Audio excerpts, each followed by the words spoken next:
English पकड़ो India.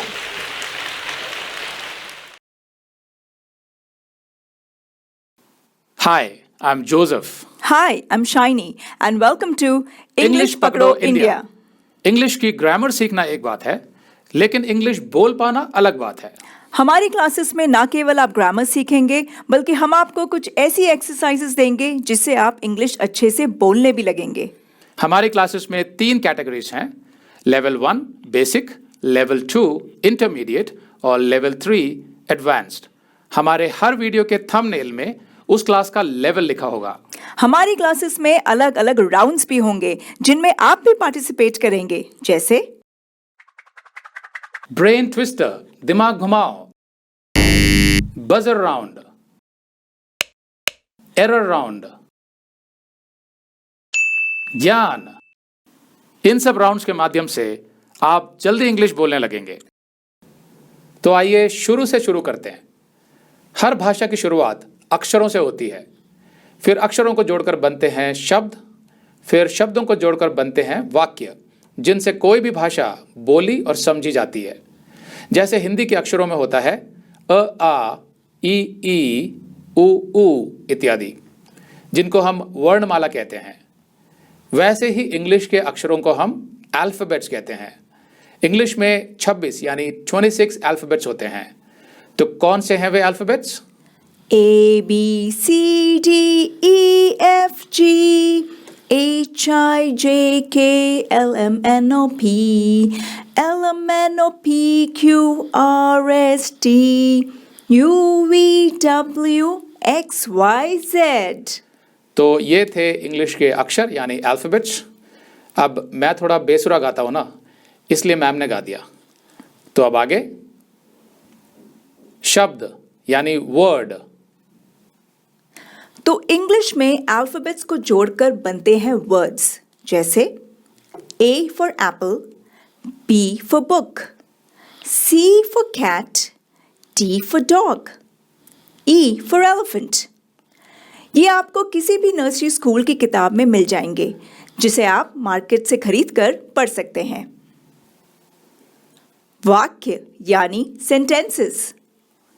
जैसे मैंने बताया कि किसी भी भाषा में शब्दों को जोड़कर वाक्य बनाए जाते हैं, मतलब वर्ड्स को जोड़कर सेंटेंसेस बनाए जाते हैं, जिनके माध्यम से भाषा बोली और समझी जाती है। तो ज़्यादातर वाक्यों में 3 चीज़ें महत्वपूर्ण हैं।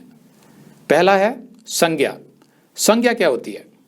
जब भी आप कोई वाक्य बोलते या सुनते हैं तो उसमें कुछ ना कुछ काम हो रहा होता है, तो उस काम को करने वाला कोई होता है और वो काम किसी वस्तु या व्यक्ति पर किया जाता है। तो जो काम कर रहा होता है वो भी संज्ञा होता है, और जिस पर काम हो रहा होता है, चाहे वो वस्तु हो या व्यक्ति हो, वो भी संज्ञा होती है। तो संज्ञा को इंग्लिश में नाउन कहते हैं। फिर है क्रिया। क्रिया मतलब जो भी कार्य हो रहा होता है किसी भी वाक्य में, उसको क्रिया बोलते हैं।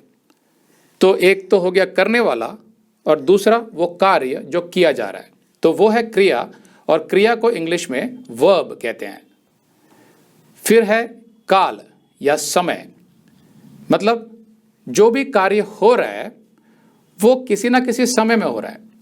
या तो वो पहले हो चुका है, वो घटना बीत चुकी है, या फिर वो घटना अभी हो रही है वर्तमान में, या फिर वो घटना भविष्य में कभी होगी। तो ये होते हैं काल, जिसको इंग्लिश में टेंस बोलते हैं। अब बहुत से लोग टेंस सुनते ही टेंशन में आ जाते हैं, उनको लगता है कि टेंसेस सीखना बहुत मुश्किल है, लेकिन आप बिल्कुल भी टेंशन ना लीजिए, क्योंकि हम बहुत सरलता से आपको सारे टेंसेस सिखाएंगे। तो आइए एक सेंटेंस देखते हैं। बबलू सेब खा रहा है। तो इस वाक्य में बबलू काम कर रहा है यानी खा रहा है, तो वो हो गया संज्ञा, नाउन। और कार्य किस पर हो रहा है? सेब पर। सेब को खाया जा रहा है, तो सेब भी हो गया संज्ञा, नाउन। फिर है खा यानी खाना, वो है यहाँ पर क्रिया। फिर है रहा है, तो वो हो जाता है काल या समय, यानी वो कार्य अभी हो रहा है। बबलू सेब खा रहा है, तो वो हो जाता है टेंस। तो ज़्यादातर सेंटेंस इन्हीं 3 चीज़ों से बनते हैं। इसलिए अगर आप इंग्लिश में इन बेसिक 3 बातों का ध्यान रखेंगे तो आप जल्दी इंग्लिश बोलने लगेंगे, मतलब नाउन, वर्ब और टेंस। तो आइए संज्ञा, क्रिया और काल के विषय में जानते हैं, मतलब नाउन, वर्ब एंड टेंस। संज्ञा यानी नाउन, क्रिया यानी वर्ब, काल या समय यानी टेंस। तो आइए सबसे पहले बात करते हैं संज्ञा की। क्यों, क्या हुआ? नहीं, वो संज्ञा सुनकर ऐसा लगता है ना जैसे किसी का नाम है, जैसे प्रज्ञा, संध्या। वैसे आपकी बात सही है। अच्छा, वो कैसे? संज्ञा यानी नाउन में नाम भी आते हैं। ओह, आइए समझते हैं। संज्ञा यानी नाउन की परिभाषा यूं तो बहुत लंबी है, लेकिन आज हम सिर्फ 5 मुख्य नाउन के विषय में ही पढ़ेंगे। बाकी नाउन्स जैसे जैसे आप आगे बढ़ते जाएंगे हम सिखाते जाएंगे, क्योंकि अगर मैं अभी सारे नाउन्स आपको सिखाने लगूंगा तो आप कंफ्यूज हो जाएंगे। तो 5 मुख्य नाउन हैं। नेम ऑफ पर्सन, व्यक्ति का नाम। नेम ऑफ प्लेस, जगह का नाम। नेम ऑफ एनिमल और बर्ड, पशु पक्षियों के नाम। नेम ऑफ थिंग, वस्तुओं के नाम। नेम ऑफ सिचुएशन, अवस्था का नाम। फिर सबसे पहले हम लेते हैं नेम ऑफ पर्सन, व्यक्ति का नाम। जैसे मोहित, सलीम, संगीता, रीटा, ये सब व्यक्तियों के नाम हैं। फिर व्यक्तियों को हम दूसरे तरीकों से भी संबोधित करते हैं, जैसे पुरुष या स्त्री बोलकर। तो इंग्लिश में हो जाएगा मैन, वुमन, या फिर उनका जो काम है, उनका जो ऑक्यूपेशन या व्यवसाय है, उसके आधार पर भी हम उनको संबोधित कर सकते हैं, जैसे टीचर, डॉक्टर। तो ये सब भी एक तरीके से नाम में आ जाते हैं व्यक्ति के लिए। तो ये सब संज्ञा हो जाते हैं नेम ऑफ पर्सन में। फिर नेम ऑफ प्लेस यानी जगह का नाम, जैसे ऑफिस, हॉस्पिटल, स्कूल, ग्राउंड, या दिल्ली, मुंबई, चेन्नई, कोलकाता। फिर है नेम ऑफ एनिमल और बर्ड यानी पशु पक्षियों के नाम, जैसे tiger, lion, elephant, cow, dog. Parrot, crow, peacock, dove. फिर है नेम ऑफ थिंग यानी वस्तुओं के नाम, बुक, टेबल, चेयर, शूज। फिर आता है नेम ऑफ सिचुएशन यानी अवस्था का नाम, जैसे हैप्पीनेस यानी खुशी, सॉरो यानी दुख, सिकनेस यानी बीमारी, फिर डेथ यानी मृत्यु। तो ये सब अवस्थाएं भी नाउन में गिनी जाती हैं। इसके अलावा जितने नाउन्स हैं उनको हम बाद में सीखेंगे। तो अब बारी है वर्ब यानी क्रिया की। क्रिया मतलब एक्शन। अब एक्शन मतलब वो ढिशुम ढुशुम नहीं कह रहा मैं, जो फिल्मों में होता है। एक्शन का मतलब कोई भी क्रिया जो कार्य होता है। तो हाँ, लड़ना भी एक एक्शन होता है, लेकिन दूसरी क्रियाएं भी हैं, जैसे खेलना, प्ले, दौड़ना, रन, खाना, ईट, देखना, लुक, लड़ना, फाइट। इनको हम एक्शन वर्ड्स भी कह सकते हैं, क्योंकि इन शब्दों में कोई एक्शन हो रहा होता है, कोई क्रिया हो रही होती है, तो एक्शन वर्ड्स। तो किसी भी भाषा के ज़्यादातर सेंटेंसेस में आपको कोई ना कोई वर्ब यानी क्रिया अवश्य मिलेगी। तो अगला है टेंस यानी काल या समय। कोई भी घटना केवल 3 काल में ही हो सकती है। भूतकाल यानी पास्ट टेंस, फिर वर्तमान काल प्रेजेंट टेंस, भविष्यकाल फ्यूचर टेंस। तो बबलू सेब खा रहा है, ये कौन से काल में है? वर्तमान काल में, मतलब प्रेजेंट टेंस में, ये अभी हो रहा है। अगर हम कहें बबलू ने सेब खाया था, तो ये हो जाएगा भूतकाल यानी पास्ट टेंस। फिर अगर हम कहें बबलू सेब खाएगा, तो ये हो जाएगा भविष्यकाल यानी फ्यूचर टेंस। तो देखा आपने कितने सिंपल होते हैं ये टेंसेस। इनमें आपको टेंशन लेने की कोई ज़रूरत नहीं है। अब एक बहुत ही ज़रूरी सवाल जिसका जवाब आज तक कोई स्टूडेंट नहीं दे पाया है, और वो सवाल ये है कि पास्ट टेंस यानी भूतकाल को भूतकाल क्यों कहा जाता है?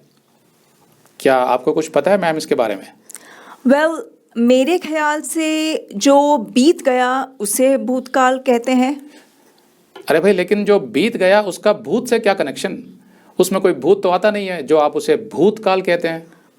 सर, अगर कोई मर जाता है तो कुछ लोग मानते हैं ना, जैसे वो भूत बन जाता है, तो मर जाना मतलब बीता हुआ और फिर भूत बन गया। तो इस तरह कुछ ना कुछ कनेक्शन तो बन ही जाता है ना, बीती हुई घटना और भूत में। क्यों? मुझे तो नहीं लगता कि ये सही आंसर है। वैसे इस क्वेश्चन का सही आंसर क्या है मुझे भी नहीं पता, लेकिन अगर आपको पता हो तो आप कमेंट बॉक्स में ज़रूर लिखें ताकि आपके इस अद्भुत ज्ञान का प्रकाश दूसरे स्टूडेंट्स तक भी पहुंचे। ज्ञान। हिंदी के व्याकरण में स्वर और व्यंजन होते हैं। तो स्वर क्या है?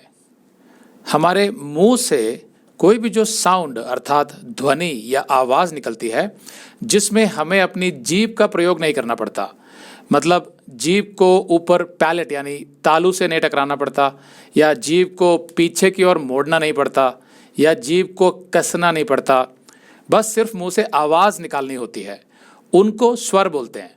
जैसे अ आ, ई उ ए ओ औ इत्यादि। तो ये जो अक्षर होते हैं इनकी साउंड जब हमारे वोकल ट्रैक्ट से निकलती है तो वो एक फ्री फ्लो में निकल जाती है बिना किसी अड़चन के, तो इनको स्वर कहते हैं। तो इंग्लिश में स्वर को वावल कहते हैं। कुछ लोग इसको वोवल प्रोनाउंस करते हैं, लेकिन वोवल इसका गलत उच्चारण है। इसका सही उच्चारण है वावल। अब जैसे हमने पहले बताया, इंग्लिश में 26 अक्षर होते हैं, 26 अल्फ़ाबेट्स। तो उनमें से कुछ अक्षर तो वावल होते हैं, जैसे AEIOU। तो अब सवाल यह है कि इन वावल्स का इंग्लिश की ग्रामर से क्या ताल्लुक है? अब यूं तो वावल्स वास्तव में अक्षर नहीं होते, बल्कि इन अक्षरों से निकलने वाले साउंड्स होते हैं, मतलब AEIOU से उत्पन्न होने वाले साउंड्स। लेकिन उसको समझना थोड़ा कॉम्प्लिकेटेड है, इसलिए उसको मैं आगे की किसी क्लास में समझा दूंगा जहां भी उससे संबंधित कोई ग्रामर आएगी। फिलहाल तो वावल्स के इस्तेमाल को समझने का आसान तरीका ये है कि इंग्लिश में अगर कोई भी वस्तु या जीव संख्या में एक हो तो उसके पहले या तो ए लगेगा या एन लगेगा। तो जो भी वस्तु या जीव जो संख्या में एक हो और वो किसी वावल से शुरू होता हो तो उसके पहले एन लगता है, AN। जैसे एक सेब, एन एप्पल, तो एप्पल जो है वो ए से शुरू होता है जो वावल है। इसी तरह एक हाथी, एन एलिफेंट, तो एलिफेंट जो है वो ई से शुरू होता है, वो वावल है। फिर एक दवात, एन इंक पॉट, तो इंक पॉट आई से होता है जो वावल है। एक संतरा, एन ऑरेंज, और ऑरेंज शुरू होता है ओ से जो एक वावल है। एक छतरी, एन अम्ब्रेला, जो यू से शुरू होता है जो एक वावल है। तो इन शब्दों में ए एप्पल या ए एलिफेंट या ए ऑरेंज नहीं लगेगा, हमेशा एन लगेगा। तो ये तो थे स्वर। अब दूसरी तरफ होते हैं व्यंजन, जिनको इंग्लिश में कॉन्सोनेंट कहते हैं। तो कॉन्सोनेंट्स कौन से होते हैं? अब स्वर यानी वावल्स तो हैं AEIOU, तो इनके अलावा बाकी जितने भी अक्षर हैं इंग्लिश में वे कॉन्सोनेंट कहलाते हैं, जैसे B, C, D, F, G, H, J, K इत्यादि। इनमें आपके वोकल ट्रैक्ट में से जो साउंड निकलती है उसमें कसाव या दबाव या संकुचन के माध्यम से साउंड की फ्री फ्लो में एक अड़चन पैदा की जाती है, जिससे कुछ और ही साउंड निकलती है, जैसे T, D, K, G इत्यादि। तो वो जो साउंड आ रही होती है उसमें अड़चन पैदा करी जाती है। तो जो भी वस्तु या जीव जो संख्या में एक हो और वो किसी कॉन्सोनेंट से शुरू होता हो तो उसके पहले ए लगेगा। जैसे एक किताब, ए बुक, और बुक जो है वो बी से शुरू होता है जो एक कॉन्सोनेंट है। ऐसे ही एक बिल्ली, एक कैट, जो सी से शुरू होता है। एक गुड़िया, ए डॉल, जो डी से शुरू होता है। एक पंखा, ए फैन, तो फैन एफ से शुरू होता है जो एक कॉन्सोनेंट है। ऐसे ही एक अस्पताल, ए हॉस्पिटल, जो एच से शुरू होता है। तो इन शब्दों में an book, an cat, an doll, an fan या एन हॉस्पिटल नहीं लगेगा, हमेशा ए ही लगेगा। तो कॉन्सोनेंट से शुरू होने वाले शब्दों के साथ ए लगेगा और वावल से शुरू होने वाले शब्दों के साथ एन लगेगा। घबराइए मत, जब आप हमारी क्लासेस की एक्सरसाइजेस करेंगे तो ये सब आपको और क्लियर हो जाएगा।